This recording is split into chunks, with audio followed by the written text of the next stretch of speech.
জয় গুরু, জয় মা পদ্মা বিশ্বহরি মা মনসা, জয় শ্রীকৃষ্ণ, রাধে রাধে। আমার কাছের দূরের আত্মীয় স্বজন, ভাই বন্ধু, ভক্ত শ্রোতা যারা আমার ভিডিও দেখছেন বা নিয়মিত দেখেন, আপনাদের সবাইকে অনেক অনেক ভালোবাসা, ধন্যবাদ, প্রণাম জানিয়ে শুরু করছি আজকের ভিডিও শুরু করার আগে বলবো আপনারা কেমন আছেন। আশা করি মা মনসার কৃপায়, গুরু কৃপায় সবাই ভালো আছেন। আমি আপনাদের আশীর্বাদ, ভালোবাসায়, গুরু কৃপায় খুব ভালো আছি। তো আজকে আপনাদের সামনে যে ভিডিওটি তুলে ধরার চেষ্টা করছি, নিম পাতার গুরুত্ব মানবদেহে কতটা রয়েছে। এই ভিডিওর মধ্যে আপনারা পাবেন এই নিম পাতার গুরুত্ব, নিম পাতার ভূমিকা, কেন চৈত্র মাসে বা খরার দিনগুলোতে মানুষ নিম পাতাটা বছরে একবার হলেও ভাজা খায়। তো এটা তো আর জলে শরবত গুলে খাওয়া যায় না, কিন্তু নিম পাতার আরও অনেক ব্যবহার আছে। আমরা শুধু বেগুন দিয়ে ওই নিম বেগুনই ভাজা খাই, তা বাদে নিম পাতা দিয়ে আর কেউ কিছু খাই? এমনিতে তো তেতা, গেলা যায় না। কিন্তু আজকে এই ভিডিওর মধ্যে দিয়ে আপনারা জানবেন যে নিম পাতা কতটা গুরুত্বপূর্ণ ভূমিকা আমাদের মানব দেহের মধ্যে করে আছে। যত রকমের চিকন রোগ রয়েছে সমস্ত কিছুর মূল উপাদান। তো এই যে নিম পাতা শুধু খেলেই কি হবে, তার সঙ্গে কিছু উপাদান রয়েছে।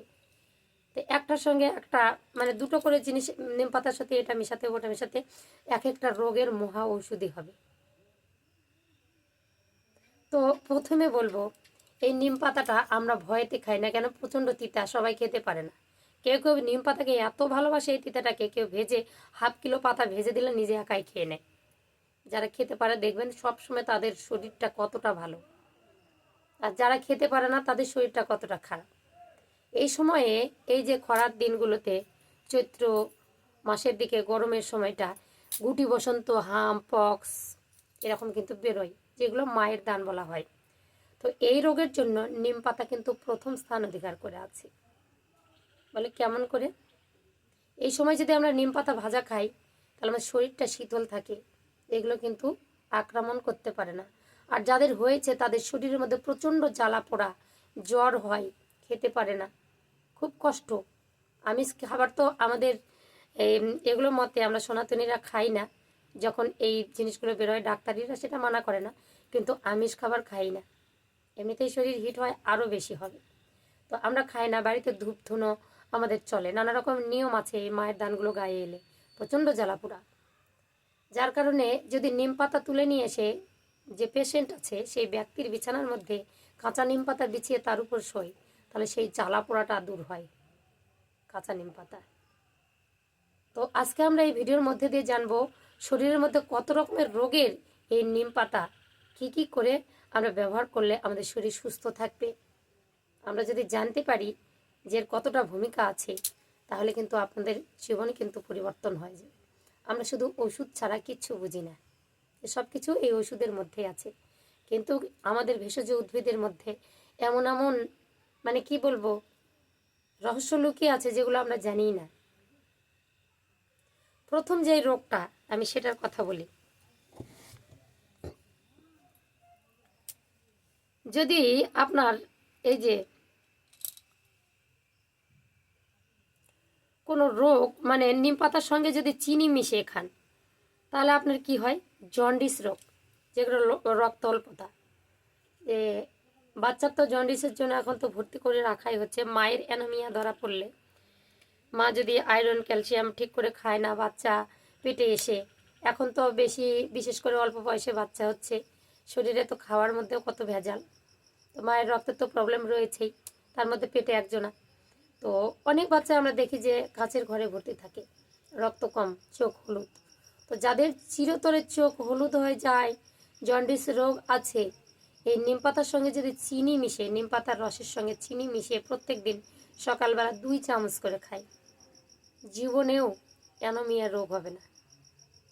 দিদি ভাই, আপনি তো কামাল করে দিলেন, আপনি কি ডাক্তারের উপর? না, ডাক্তারের উপর নয়। যে কোনো ওষুধ তৈরি করতে গেলেই গাছ লাগেই, এমন কোনো বৃক্ষ নেই যা দিয়ে ওষুধ তৈরি হয় না। সমস্ত গাছগাছরা থেকেই ওষুধগুলো তৈরি হয়। তা সেগুলো আমরা সরাসরি এই নিম পাতার মধ্যে কেউ বিষ স্প্রে করবে, তার গুণাবলী আছে কিন্তু শরীরের ধারণ ক্ষমতা নেই। কিন্তু তবুও যদি আমরা করতে পারি, চিনির সঙ্গে নিম পাতার রস প্রত্যেক দিন 2 চামচ সকালবেলা খালি পেটে যারা সেবন করবেন, জীবনেও জন্ডিস রোগ থাকবে না, হবে না। চোখের হলুদ চলে যাবে, দূর হয়ে যাবে, অ্যানিমিয়া দূরে পালাবে। দ্বিতীয় নাম্বার কি জানেন? নিম পাতার সঙ্গে মধু মিশাই। যদি মধু মনে করেন নিম পাতা এতটা পরিমাণ থেতো করে তার রসটার সঙ্গে 2 চামচ মধু মিশিয়ে প্রত্যেক দিন সকালবেলা যাদের এই রোগটা আছে, ব্রণ, মুখের মধ্যে ব্রণ, পিম্পল যাকে বলে, সেগুলোর দাগ বেরোতে থাকে, একটা পুরো আর একটা হয়, যদি মধুর সঙ্গে নিম পাতার রসটা আপনারা মিক্সড করে খেতে পারেন, তাহলে এই ব্রণ তো দূরে যাবে, এর দাগগুলোও আর থাকবে না, আর হবেও না। এই নিয়মটা চালিয়ে যেতে হবে, চলছে, যখন পরিষ্কার হয়ে যাবে মুখ তখন আর করতে হবে না। বুঝলেন দ্বিতীয় নাম্বার টিপসটা। 3 নাম্বার টিপস কি? নিম পাতার সঙ্গে গোলমরিচের গুঁড়ো যদি মিশিয়ে খান, তাহলে আপনার কি হবে? সারা জীবনে আমরা শুনি পায়ে ব্যথা, পায়ে রস ধরেছে, সকলের মুখে একই কথা, 40 না পেরিয়ে উঠতে পারি না গো, বুঝতে পারি না, আমার কোনো যদি রোগ থাকে এখন শুধু ব্যথাটাই থাকে, আমাদেরও গিটে গাঁটে ব্যথা হয়, ক্যালসিয়ামের ঘাটতি শুরু হয়ে গেছে। সেই ক্যালসিয়ামের ঘাটতি পূরণ করতে এই যে নিম পাতার সঙ্গে গোলমরিচের গুঁড়ো রস করে, তার সঙ্গে গোলমরিচ 3 চিমটি দিয়ে, মানে গোলমরিচের গুঁড়োর 3 চিমটি দিয়ে 2 চামচ মেরে দিন সকালবেলা। যত পুরনো ব্যথা হোক, পালাবে তো পালাবে, আর জীবনে ব্যথা হবে না, প্রত্যেক দিনে এটা চালাতে হবে যতদিন ব্যথা নিরাময় না হয়েছে। তো এটি হচ্ছে বিশেষ গুণ আছে এই নিম পাতার মধ্যে। 4 নাম্বার, নিম পাতার সাথে যদি সন্দক লবণ আপনারা মিশিয়ে খেতে পারেন, তাহলে বহু দিনের কৃমি, এক মা আমাকে বলেছিল, মারে কৃমি কেমন করে দূর করব, বাচ্চা শুধু পাছা চুলকোয় আর কি, চুকোতে থাকে।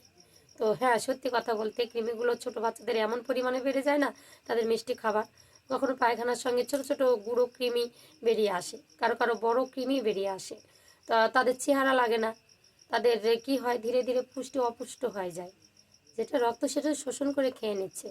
তাদের এই গুঁড়ো কৃমিটা জীবনের মতো, যা কৃমি হোক, পেটের যা সমস্যা জীবনের মতো দূর হয়ে যাবে।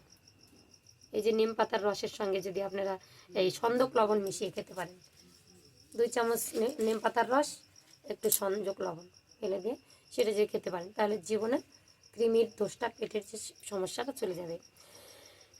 এবার নিম পাতার সাথে কিছুটা তুলসীর পাতার রস, ধরে নিন 2 চামচ নিম পাতার রস, 2 চামচ তুলসী পাতার রস, আপনারা যদি একত্রিত করে খেতে পারেন, আপনার যে পাচনতন্ত্র রয়েছে প্রচণ্ড পরিমাণে শক্তিশালী হবে, হজম ভালো হবে, সক্রিয় হয়ে উঠবে। বুঝতে পারলেন আজকে নিম পাতার এই ব্যবহারিক এই উপাদানগুলো দিয়েই যদি খেতে পারেন, তাহলে আমাদের শরীরটা কতটা ফিটনেস থাকবে। আমরা জোগাড় করে খেতে পারি না, কিন্তু টাকা খরচ করে খেয়ে, ওষুধ খেয়ে আর একটা রোগ ধরাতে পারি, কিন্তু এগুলো যদি আমরা করতে পারি তাহলে আমাদের ওষুধ সেরকম প্রয়োজন নেই। যারা এখনও সুস্থ আছেন, তারা এখনও এই পরিবেশ থেকেই সুস্থ থাকার জন্য এই উপাদানগুলো খান। ধীরে ধীরে অসুস্থ হতে দেরি হয় না, কারণ আমাদের বয়স বাড়ার সঙ্গে সঙ্গে নানা রকমের রোগ আমাদের শরীরের মধ্যে চলে আসে। তার আগে থেকে আমরা যদি সিকিউরিটি নিতে পারি, তাহলে কি আর সেগুলো আসবে? যাই হোক, যদি ভিডিও ভালো লাগে, উপকৃত হন, অবশ্যই কমেন্ট করে একটু জানাবেন, চ্যানেলটি সাবস্ক্রাইব করে রাখবেন। জয় শ্রীকৃষ্ণ।